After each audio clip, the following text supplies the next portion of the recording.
Continuamos con el ciclo de diálogos organizados por el Instituto de Derecho Romano y Cultura Clásica de la Universidad Católica de La Plata y el Departamento de Derecho Romano y Arqueología Jurídica de la Facultad de Ciencias Jurídicas y Sociales de la Universidad Nacional de La Plata. En esta oportunidad vamos a continuar con el diálogo que el doctor Gabernet y el doctor Di Pietro mantuvieron sobre la libertad, vinculado con el derecho.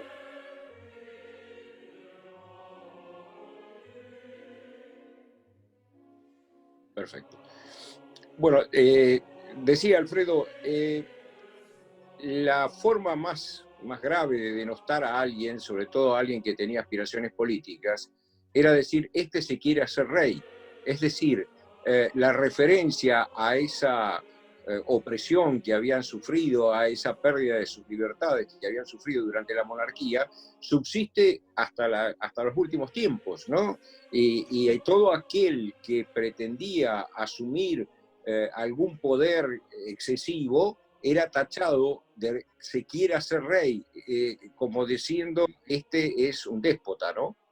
Claro, sí, incluso todo lo que ocurrió a partir de la caída de Tarquino el Soberbio significó una decisión de todo el pueblo romano de buscar un nuevo sistema político, pero que no tuviese nada que ver con la monarquía, casi de una manera, diríamos así, obsesiva, porque al analizar cómo se constituyó la República, creo que de lo que se preocuparon los decemviros y en particular los propios romanos, a partir de la construcción de esa república, fue que en modo alguno se volviese a repetir la idea que podríamos llamar eh, eh, monárquica, al estilo romano, del abuso del poder. Toda la República Romana repite la pregunta, ¿cómo podemos evitar el abuso del poder? Y eso se mantiene incluso en la época imperial, porque el propio Augusto se presentó como un salvador de la República. La idea que hoy tenemos de Augusto como un emperador y como el iniciador de una nueva historia, en realidad, probablemente para los romanos de la época, Augusto fuese un gran republicano cuyo mayor mérito fue salvar la República. Justamente, todo es la búsqueda de la limitación del poder, de poner límites al poder, pasa justamente por señalar aquello o limitar aquello que consideraban que era lo que los había llevado a esa situación, ¿no? Claro. La periodicidad de los magistrados, que las magistraturas fueran colectivas y no individuales, incluso hasta la cuestión excepcional de la existencia de un dictador, estaba puesta frente a una situación de emergencia grave, pero con un plazo muy acotado y con una rendición de cuentas posterior, lo cual nos está poniendo de manifiesto, aún en esa circunstancia grave en que alguien asumía, diríamos así, los mayores poderes, estaba limitado en el tiempo y por la posibilidad de tener que rendir cuentas y hacerse responsable de los actos que hubiese tomado, ¿no? Sí, sí. Incluso con relación a esto que comentás, Haroldo, a mí los senadores, por ejemplo, se cuidaban mucho de no aparecer como ejerciendo un poder abusivo. Y en este aspecto, los senadoconsultos no son muy abundantes, y si bien suponen una intervención de los patres en la vida política romana, solo se hacía en casos extraordinariamente necesarios. Yo recuerdo, por ejemplo, en este momento el caso del famoso Senado Consulto de Bacanales del año 186 a.C., en donde cuando se celebraron las bacanales en Roma se cometieron ese año tantos excesos que obligaron al Senado a intervenir. Y el Senado intervino y prohibió las bacanales, pero lo hizo como una medida que no se volvió a repetir nunca más en la historia. Es decir, fue una medida extraordinaria. No es que el Senado prohibía actividades constantemente o regularmente, sino que fue una sola oportunidad en la que vaya a saber lo que ocurrió en esas bacanales, pero evidentemente se cometieron tantos desmanes que el Senado intervino limitando la libertad de las personas, limitando la posibilidad de asociarse, porque el Senado Consulto implicó la prohibición de asociarse en el culto de Baco. Pero Claro. fue, si uno lo mira en la historia, fue una sola vez que el Senado intervino estableciendo una limitación de ese tipo. Después nunca más volvió a repetirse un caso en que se prohibiese una asociación civil, ¿no? Entonces, esto creo que de algún modo nos da la pauta en el sentido que hay una libertad con límites, pero una libertad en la cual los límites son necesarios porque sin límites la libertad es como un camino que no está marcado, ¿no es cierto? Es un camino donde uno no sabe para dónde ir.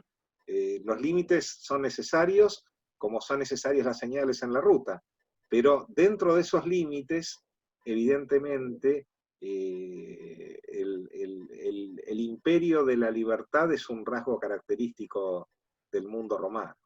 El Estado moderno, en términos generales, es un Estado que interviene mucho más en las libertades de las personas que el Estado romano.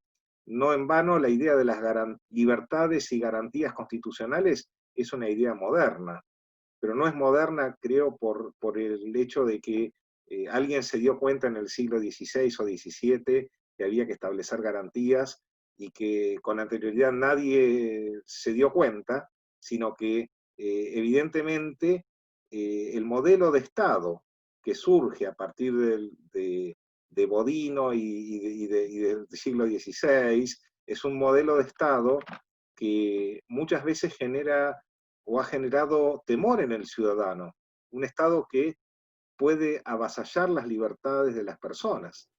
Y este modelo de Estado es un modelo que se debate en el mundo moderno justamente entre esas ideas. Y el gran problema, entiendo yo, y sobre todo en los tiempos en los que estamos viviendo, es la pregunta por esas libertades, ¿no es cierto? Por las libertades individuales de las personas que a veces con las mejores intenciones, porque puede ocurrir que con muy buenas intenciones se puedan avasallar, pero justamente ahí está el sentido que tiene la libertad como elemento imprescindible para el desarrollo de las personas y para el desarrollo de una sociedad, porque esto no depende solo de las cuestiones individuales, sino también de las cuestiones sociales, ¿no es cierto? La sociedad necesita desarrollarse en un contexto de libertad y esto hace también al bien común.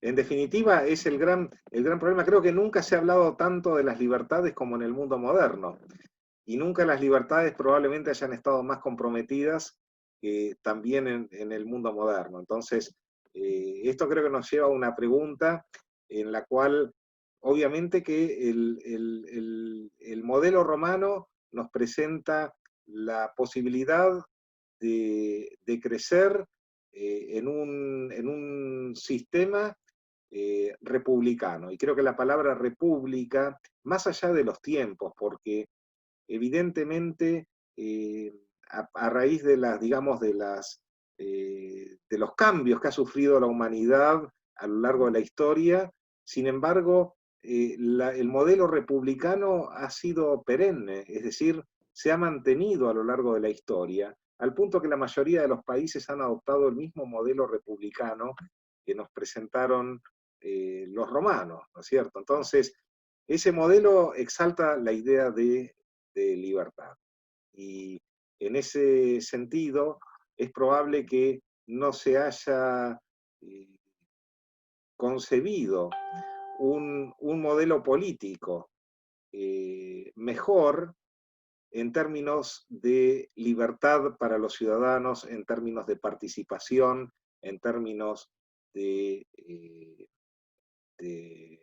incluso, aunque esta no es una idea romana, de representación política en el mundo moderno.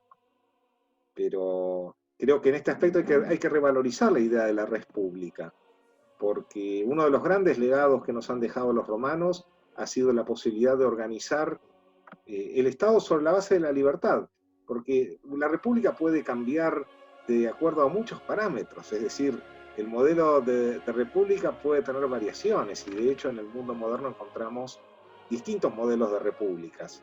Sin embargo, hay una constante y que tiene que ver en todos los casos con la idea de libertad, ¿no es cierto? La idea de coexistencia en libertad. Res pública, la cosa pública. Pero ¿por qué era pública? No era pública porque tenía que ver con el Estado. Era pública porque era algo que a todos nos concierne, que a todos nos importa, que a todos nos afecta, que a todos nos interesa. Eso que nos es común como grupo, como comunidad, esa idea es la que en definitiva está contenida, creo yo, en esta idea de la república, ¿no? República sería en ese sentido el respeto a todas esas cosas que nos son comunes por el hecho de ser hombres y por el hecho de estar juntos integrando una misma comunidad. Bien, de esta manera finaliza la segunda parte de este diálogo. Como quedaron temas pendientes, vamos a continuar en un tercer encuentro que va a tratar acerca de la libertad en relación a la esclavitud. Al igual que en los videos anteriores, agradecemos la colaboración del International Opera Coin, que nos acompañó con su versión de Va Pensiero.